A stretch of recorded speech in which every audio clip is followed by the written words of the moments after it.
Welcome to Moving with CHD, the podcast and vlog where I talk to fellow CHDers about being active with a congenital heart defect. I'm Hayley and was born with atrial ventricular septal defect and had 2 open heart surgeries by the age of 1. Growing up, I loved being active, but wanted to better understand the benefits and challenges of exercising with this condition. I'm therefore so excited to hear from others who have found their love for movement within their heart limits. Together we'll share these incredible stories and the realities of moving with CHD. However active you're able to be, I hope you find some inspiration, encouragement, and the movement you love.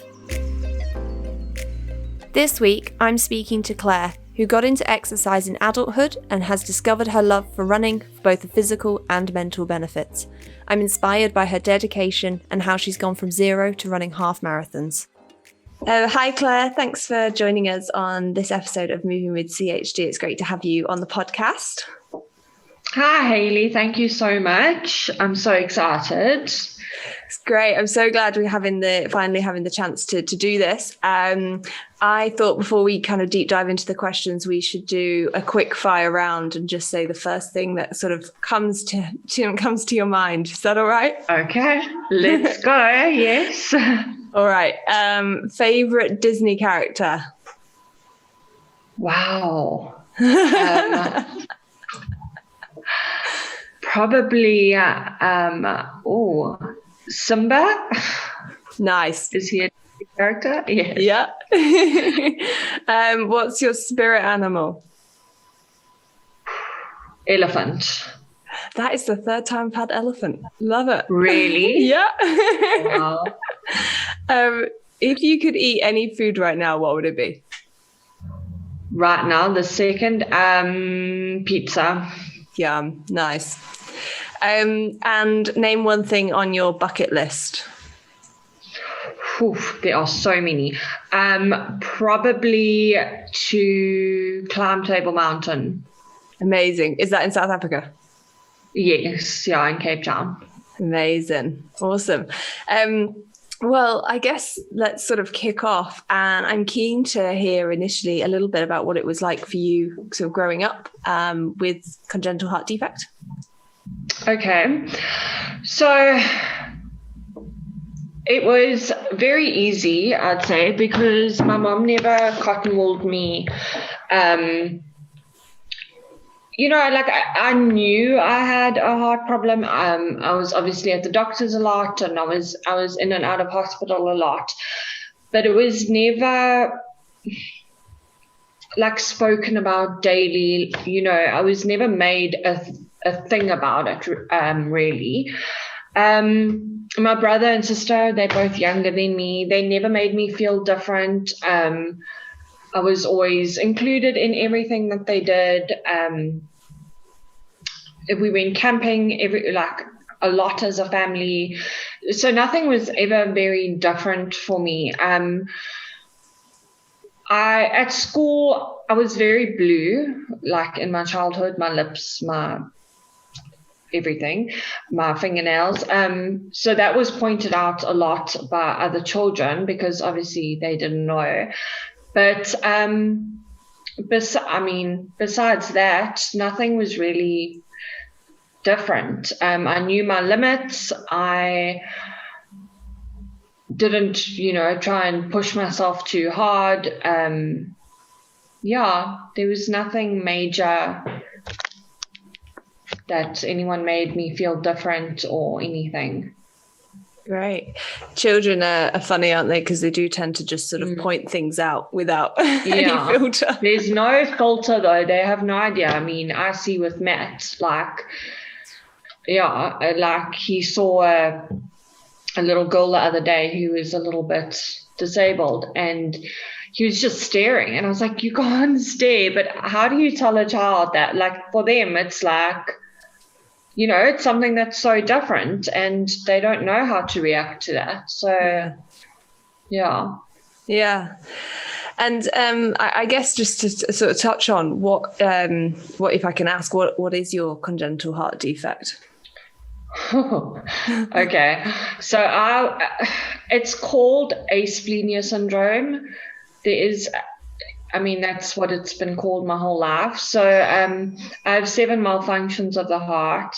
I have, so I was born with 4, so a hole in all 4 of the chambers. So it was just one. I don't know the medical term, sorry. Then I had transposition of the great arteries, and obviously no spleen. And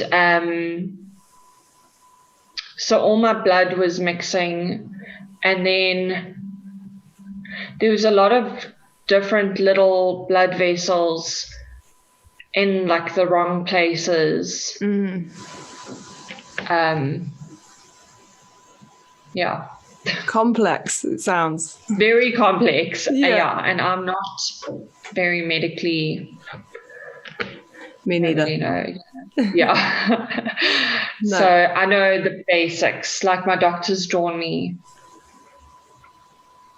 a diagram. I've had one of those. Yeah, I've had the diagram. Like that's what I have. Yeah.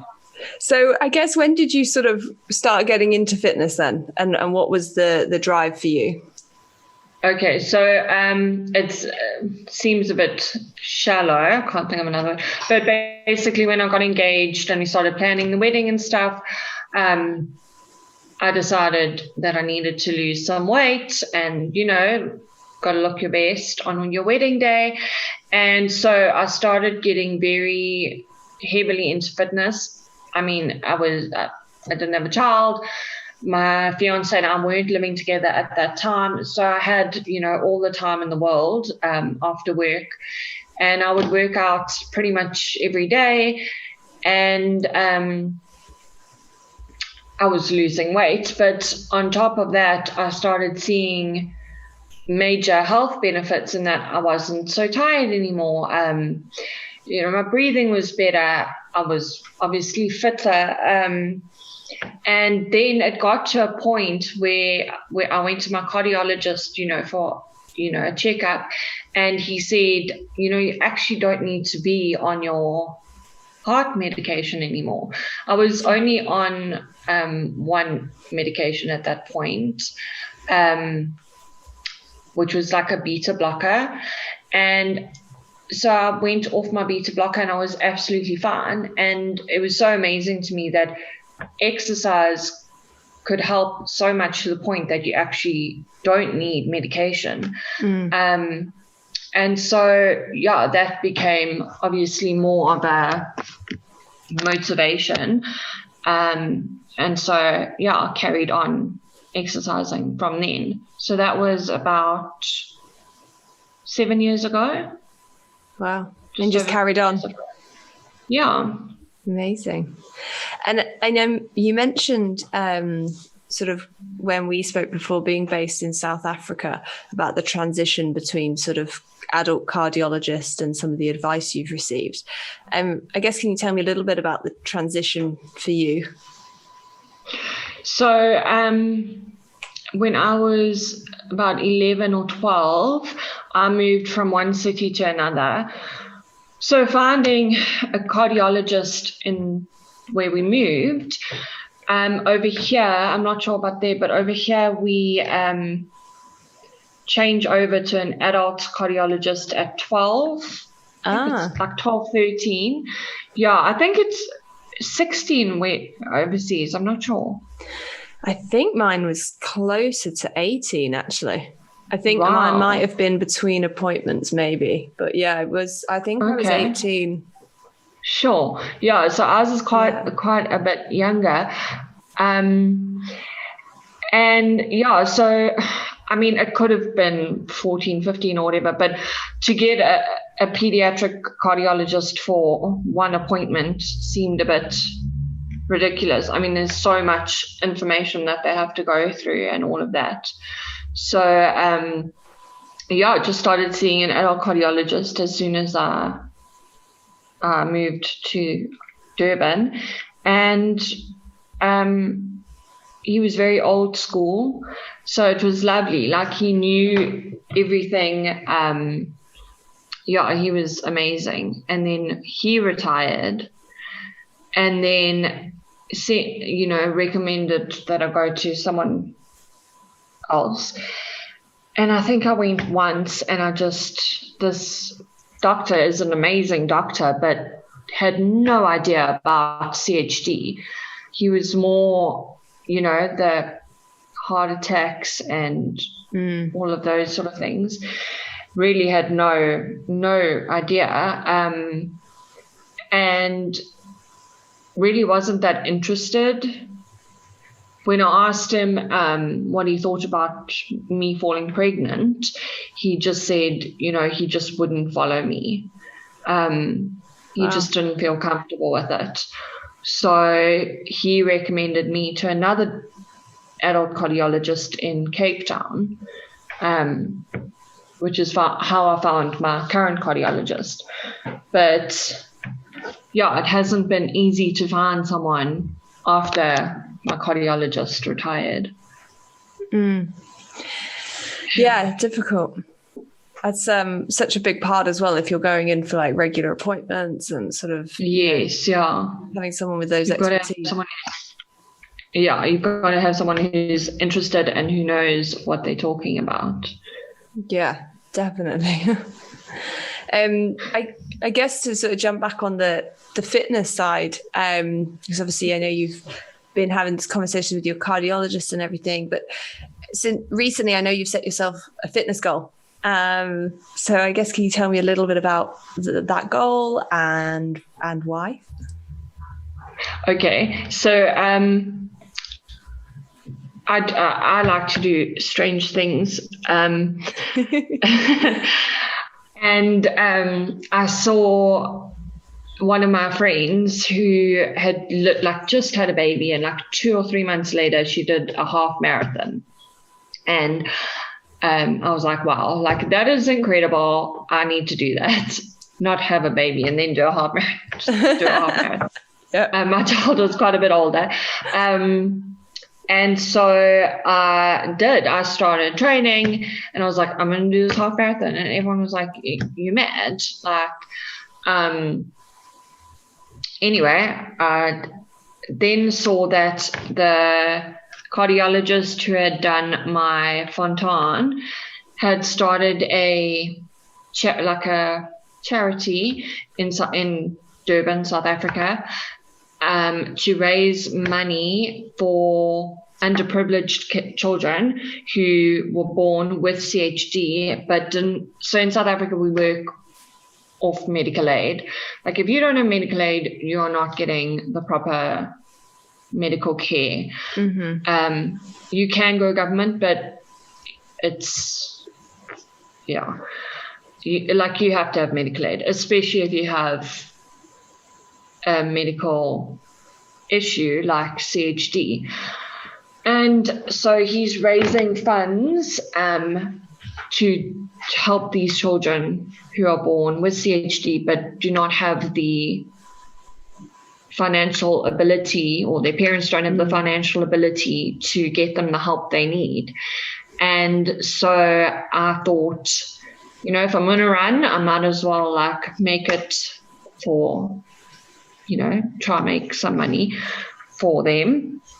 And so that's what I did. I called him. I met up with the lady who runs his foundation for him. And so, I've done 2 half marathons now for the foundation.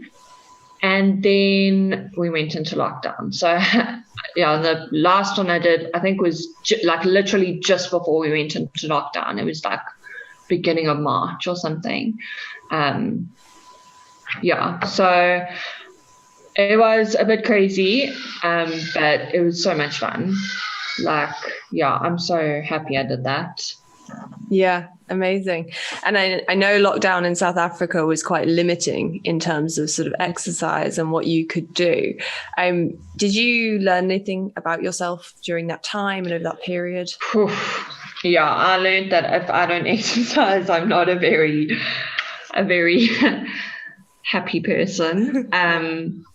It was so difficult because we actually weren't even allowed out our properties for the first month, if not longer. I mean, I can't even remember that far back.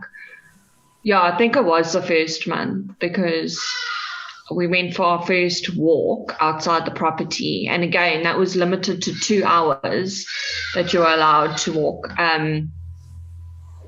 And that was the beginning of May. So yeah, it was about a month. So I would run around the garden.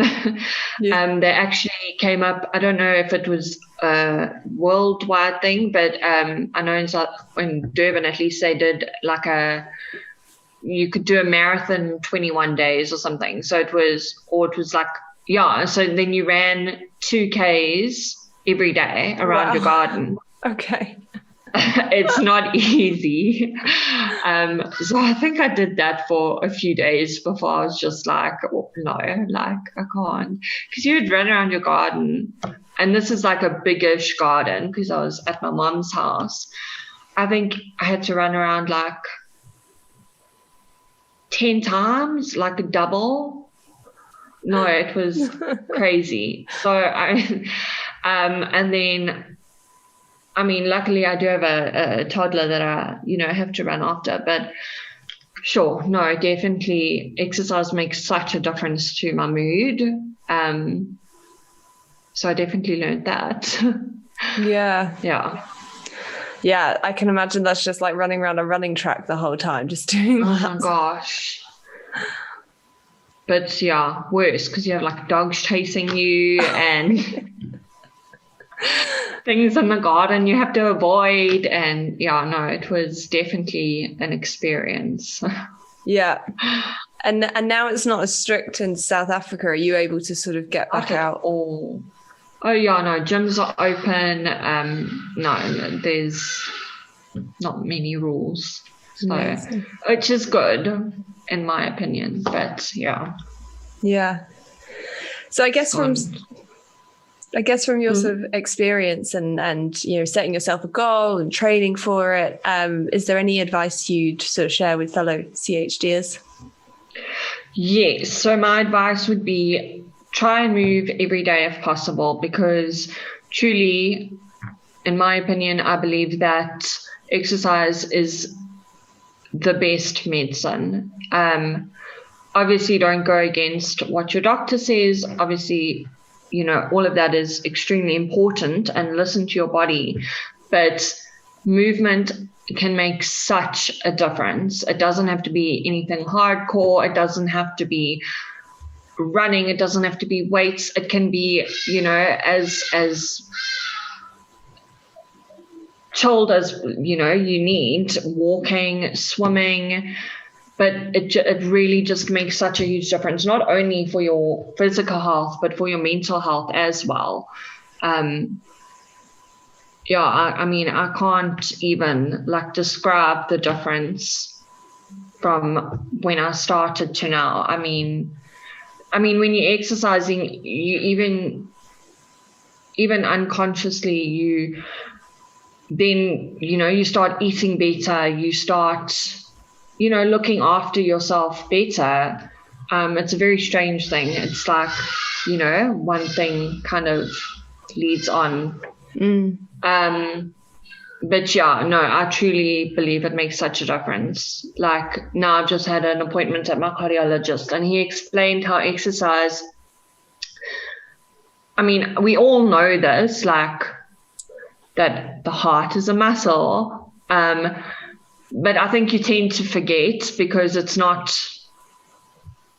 you're not looking at it all the time, if that makes sense. Yeah.